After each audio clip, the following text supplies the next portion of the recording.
वाटतं ह्या तुमच्या कपोल कल्पित बातम्या आहेत. जसं आता आपण म्हणतो जे न देखे कवी ते देखे रवी, आता तसं तुम्ही पत्रकार पाहू लागलेले आहेत. त्यामुळं अशा या चर्चा ज्या काय आहे याला कोणताही अर्थ नाही. मी शिवसेना प्रमुख मान्य बाळासाहेब ठाकरे यांचा शिवसैनिक आणि उद्धवजींच्या नेतृत्वाखाली काम करणारा शिवसैनिक आहे. अशा सीट मिळतील नाही तर न मिळतील, निवडून येणं किंवा न येणं या विषयाला प्राधान्य न देता संघटनेच्या विचाराला घेऊन काम करणं, त्याच्यावर चालणं असा विचार मांडणारा मी शिवसैनिक आहे. हा, एवढं ठीक आहे की संघटनेच्या प्रमुखाकडं हट्ट करण्याचा मला अधिकार आहे, मला आग्रह धरण्याचा अधिकार आहे. शेवटी ते जे निर्णय घेतील तो मान्य करणं हे सुद्धा माझं कर्तव्य आहे. आणि मला या सगळ्या गोष्टी संघटनेत होत आहेत. पक्षप्रमुख तेवढंच आमच्या म्हणण्याला महत्त्व देतात आणि आम्ही त्यांनी सांगितलेल्या आदेशाचं कर्तव्याचं तंतोतंत पालन करतो. त्यामुळं आपण ज्या अशा बातम्या इकडं तिकडे येत आहेत, मला खरं तर या बदनामी करणाऱ्या बातम्या. मी एक सर्वसामान्य शिवसैनिक आहे. शिवसेनेमुळे मी आज या राज्यात जे प्रोटोकॉल आहे त्याच्यामध्ये संवैधानिक शिवसेनेत ज्या काही जबाबदारी त्यातलं मी एकमेव आहे. आणि अशी एवढी मोठी जबाबदारी असताना मी नाराज होणं किंवा मी इकडं तिकडं जाणं या सगळ्या गोष्टी मला असं वाटतं हवेतल्या गप्पा किंवा कपोलकल्पित कथा स्टोऱ्या आपण रंगवतात असं माझं स्पष्ट मत आहे. नाही, मी तर मागच्या 10 वर्षापासून लोकसभेसाठी इच्छुक आहे. हे तर मी काही माझी इच्छा लपवून नाही ठेवलेली, ही पक्षप्रमुखांना सुद्धा माहिती आहे. आणि म्हणून अजूनही कोणताही चेहरा साहेबांनी दिलेला नाही. निर्णय घ्यायला अजून बराच अवधी आहे. मी इच्छा व्यक्त केलेली आहे. त्यामुळं साहेबांनी जुना चेहरा किंवा नवा चेहरा असं कोणताच निर्णय घेतलेला नाही. मला वाटतं माझ्यात आणि त्यांच्यात फरक असेल. माझं काही, मी सर्वसामान्य माणूस आहे. तुम्ही बघा, हे माझ्या घरात आहे. इथं एक साध्या घरात मी राहतो. माझ्या काही खूप प्रॉपर्टी नाही, जेव्हा माझ्या ह्या इन्क्वायऱ्या त्या इन्क्वायऱ्या व्हायचं. तर मला काही अशाची भीती नाही. मी रोज बिंदास झोपतो, बिंदास म्हणणं मांडतो. या सगळ्या गोष्टी बिनदिक्कतपणे कोणतीही भीती न बाळगता मी करत आलो. उमेदवारीसाठी आग्रह हा नसतो, इच्छा व्यक्त करणं एवढंच असतं. पण काही भूमिका तर पक्ष नेतृत्वाच्या काही गेल्याच पाहिजे ना. एकच बाजू जर चालत असेल आणि एकांगीपणाने इथं कोणी वागत असेल तर मला असं वाटतं या गोष्टीची दखल पक्षप्रमुखांनी घेतली पाहिजे असं माझं मत आहे. आणि मी ह्या सगळ्या गोष्टी घातलेल्या मारतो. त्या गोष्टी फार काही बाहेर बोलण्याची गरज नाही. मान्य उद्धवजी ठाकरे साहेब यथावकाश या सगळ्या बाबतीत योग्य तो निर्णय घेतील आणि मी त्यांच्या आदेशाला बांधील असलेला सैनिक यावर तुम्हाला स्पष्ट सांगतो. आज मुंबईनं आत्ताच आलो, कोणतीही बैठक आज नाही. आज साहेबांचा मला वाटतं मुंबईतच दौरा आहे आणि बैठका करण्याची गरज नाही. साहेबांच्या सातत्यानं संपर्कात आम्ही असतो, साहेब आमच्या संपर्कात असतात, आम्ही साहेबांच्या संपर्कात असतो. आणि कोण भूकंप वगैरे म्हणत असेल मला असं वाटतं त्यांनाच विचारा, भूकंप काय अंबाजाने काय भूकंप आहे का नाही? अंबाजाने सामान्य शिवसैनिकांमध्ये, त्याच्यामुळे काय भूकंप? मी काय खैरे साहेबांकडे पाहून थोडी पक्षाचं काम करतो. मी उद्धवजी ठाकरे साहेबांकडे पाहून पक्षाचं काम करतो. त्यामुळे ते काय म्हणतात आणि काय करतात त्याच्याशी मला काय घेणं देणं. पण मी सांगितलं, मी पक्षाचा बांधील सैनिक आहे. मागच्या 2 टर्म मी इच्छा व्यक्त केलेली असताना मी निवडणूक प्रमुख होतो, मला तिकीट नाही भेटलं तरी, हे तुम्हाला सांगतो. त्यामुळं पक्षाच्या विषयी माझ्या मनात काही संभ्रम निर्माण होऊच शकत नाही. खैरेंचं नाही, शिवसेना उद्धव बाळासाहेब ठाकरे यांचा जो उमेदवार असेल त्याच. मला असं वाटतं पक्ष नेतृत्व सगळ्या गोष्टीचा व्यापक विचार करत असतो. जो तो ज्या उंचीवर उभा असतो तेवढाच विचार करतो. मी आता इथं खाली उभा आहे तर मी एवढाच विचार करेल, वरचा माणूस वरचा विचार करेल. हे पण शेवटी आमच्या शिवसैनिकाची जबाबदारी असेल सगळ्या पक्ष नेतृत्वाने दिलेल्या आदेशाचं पूर्णपणे अंमलबजावणी करणं ही आमची जबाबदारी असेल. त्यातला मी सुद्धा एक जबाबदार पदाधिकारी. म्हणजे तुमच्या थोडक्यात म्हणण्यातून असं यायला लागलं की चंद्रकांत खैरे उमेदवारी दिली तर नुकसान होऊ शकतं, असं कुठं म्हटलं? मी काय म्हटलं? सगळ्यांनी कोणीही दिला त्याला खूप फायदा होत असतो अशातलं थोडी उद्या मी दिलं तरी काही नुकसान होत असतं त्याच्यात दिलं तरी होत असतं परंतु शेवटी ती संघटनेची जबाबदारी असते या सगळ्या गोष्टीला कशा पद्धतीनं सामोरं जायचं असं थोडी लगे मीच एकटा चांगला आणि ते वाईट असं माझं मुळीच म्हणणं नाही तेही चांगले आहेत.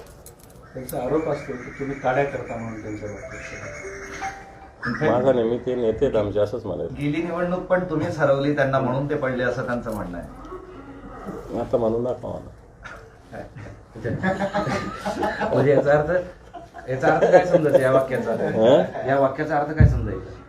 नाही ते असे आरोप करत असतात त्यांच्या आरोपाला काही तथ्य नसतं त्यांचा एक स्वभाव आहे तुम्हाला सगळ्यांना माहिती आहे तुम्ही त्यांच्या तोंडून काहीतरी वधवून घेता त्यांचा तुमच्या एक स्वभाव दोघांमध्ये हा वाद सतत राहतोच आहे. वाद थोडे पक्षात स्पर्धा असायला काय प्रॉब्लेम आहे कोण म्हण वाद आहे ना हा तर. वाद नाही स्पर्धा आहे स्पर्धा असली पाहिजे पक्षात ज्या दिवशी निर्णय देईल त्या दिवशी एक व्हायचं संपला विषय निर्णय होत नाही तो पण लढत राहायचं पळत राहायचं पक्षात स्पर्धा असायला काय प्रॉब्लेम आहे कोण म्हण वाद आहे ना हा तर. वाद नाही स्पर्धा आहे स्पर्धा असली पाहिजे पक्षात ज्या दिवशी निर्णय देईल त्या दिवशी एक व्हायचं संपला विषय निर्णय होत नाही तो पण लढत राहायचं पळत राहायचं त्याला काय प्रॉब्लेम तुम्ही शिंदे सेनेत जाणारच नाही? बिलकुल नाही कदापि नाही कधीच नाही. शाश्वत आपण किती महिने नाही किती वर्ष नाही असं विचारलं का? अरे शिंदे सेना आहे किती दिवसाची 2-5 महिन्याची नंतर कसली राहणार ती सेना. पण अशी एक चर्चा आहे की शिंदे सेनेकडून तुम्हाला यावं आग्रह आहे किंवा निमंत्रण आहे आणि तुम्ही लोकसभा लढवावी ही तर चर्चा तर जोरात सुरू आहे. तुम्हाला कोणी शिंदे सेनेच्या माणसात सांगितलं का असं म्हटलं तर मी त्याला उत्तर देईल तुम्हाला कोणी काही सांगत असेल त्याला मी काय सांगू शकतो. एक गोष्टीचा अर्थ घ्यायचा म्हणजे जोपर्यंत उमेदवारीचा निर्णय होत नाही तोपर्यंत तुम्ही लोकसभेच्या स्पर्धेत कायम आहात. 100%. तुम्ही देश आणि राज्य पातळीवर भाजपला दंड थोपटताय पण अशा स्थितीमध्ये त्यांचे सगळे उमेदवार म्हणजे 20 उमेदवारांची यादी त्यांनी जाहीर 4 दिवसापूर्वी केली आहे. अजून मात्र तुमचं तळ्यात मळ्यात आहे आणि तुमच्यातच कोण उमेदवार आहे याच्यात सुद्धा आता जुगलबंदी असं नाही दिसते आहे. उलटी शिवसेनेची यादी मान्य पक्षप्रमुख व्यवस्थित जाहीर करतात. काल अरविंद सावंतांची उमेदवारी जाहीर केली दक्षिण मुंबईमधून 8-10 दिवसापूर्वी अमोल कीर्तीकरांची उमेदवारी जाहीर झाली त्याच्यानंतर ओमराजेंची उमेदवारी जाहीर झाली त्याच्यानंतर अशा काही उमेदवारांचे एक टेंटेटिव्ह त्यांना ते काही जाहीर काही जणांना टेंटेटिव्ह सांगितलेलं आहे की तुम्ही उमेदवार आहात म्हणून तशा पद्धतीने ते कामाला लागलेले आहेत. अंबादास या नावाची वारंवार चर्चा का हो? ही काही पहिली वेळ नाही की तुम्ही शिंदे गटात जाणार अशी चर्चा झाली सुरू आहे म्हणून याआधी पण खूप टोकापर्यंत चर्चा झाली. कसं आहे आता ते आणि आम्ही एकत्र होतोच ना त्यामुळं एखाद्या वेळेस कोणी काही बोललं असेल बोलत असेल त्यामुळे म्हणून काय चर्चेत जायचं असेल तर पहिल्याच दिवशी गेलं आता काय त्यांनी कधी प्रयत्न केले तुम्ही यावं म्हणून?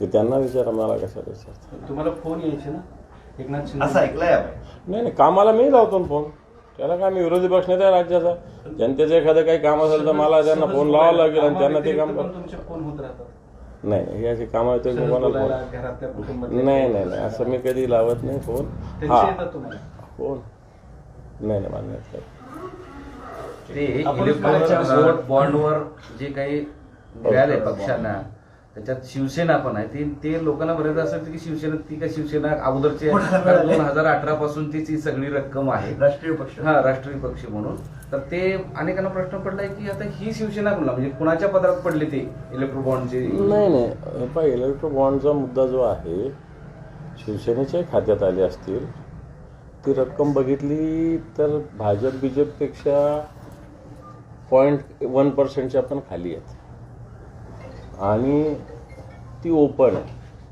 भारतीय जनता पार्टीला जे खऱ्या अर्थानं बॉन्ड आलेले आहेत त्यातले बॉन्ड्स ज्या कंपन्यांची ईडी इन्कम टॅक्स अशा इन्क्वायरी अशा कंपनीने दिलेली आहे हा सगळ्यात महत्त्वाचा भाग आहे. म्हणजे एकीकडे तुम्ही त्यांना बंदूक लावायची नंतर त्यांच्याकडून पैसे वसूल करायचे नवीन खंडणी प्रकार आहे हा भारतीय जनता पार्टीचा. 6,000 कोटी रुपयाच्या वर रक्कम आहे त्यांच्याकडे इलेक्ट्रो बॉन्डचे 6,000 कोटीच्या वर. देशाला कोण म्हणजे या जे देणार आहे श्रीमंत त्यांना काहीतरी अडकवायचं ब्लॅकमेलिंग करायचं हा खंडणीचाच प्रकार आहे ना हा खंडणीचा प्रकार आहे. हे आमच्यावर काही आरोप करतात इथले काही लोक तीनपाटच म्हणता येईल त्यांना पण हे लोक आरोप करतात शिवसेनेवर आदित्य साहेबावर वाटतं हे काय आहे तुमचे, हे तर खंडणी आहे. ओपन खुलं कायद्याचं रूप देऊन खंडण्या वसूल करण्याचा भारतीय जनता प्रकार. 6,000 कोटी रक्कम कशाला मानतात ती एकट्या भारतीय जनता पार्टीला, त्या ज्या कंपन्यांच्या चौकशा त्यांच्या. मराठवाड्यातल्या आणखी काही जागा तुम्ही काँग्रेसकडल्या मागून घेताय असं कळतंय, तिथं तुम्ही लढवणार आहात शिवसेना. मला असं वाटतं ज्या 4 जागा आहेत त्या आता आम्ही लढूच 100%. संभाजीनगर, परभणी, हिंगोली आणि धाराशिव ह्या 4 जागात आम्ही क्लिअर लढू. आमचे आता त्यातले 2चे तर उमेदवार जाहीर झालेले आहे, धाराशिव आणि परभणीचे. आता उद्या परवा मान्य उद्धवजी ठाकरे साहेबांचा हिंगोलीचा दौरा असेल, त्यावेळेस मला असं वाटतं टेंटेटिव्ह हिंगोलीचा उमेदवार समोर येऊन जाईल. नांदेड आणि जालना तुम्ही मागताय अशी सुद्धा माहिती आहे.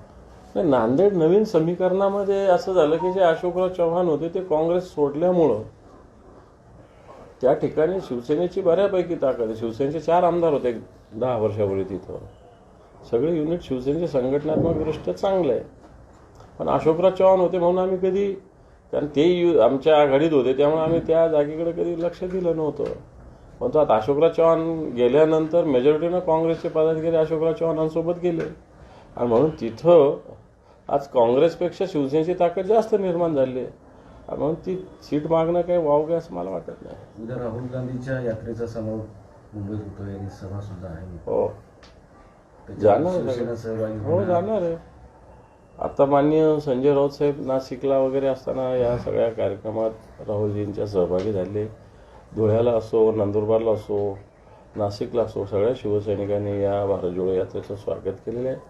मला वाटतं मुंबईमध्ये सुद्धा शिवसेना त्याचं स्वागत करेल आणि उद्धवजी ठाकरे साहेब उद्या जी सभा आहे राहुल गांधीची त्याच्यात सहभागी होतील. ठीक आहे. आचारसंहिता आज लागेल, हो हा लागू दे त्याला काय तयार आहे का तुम्ही?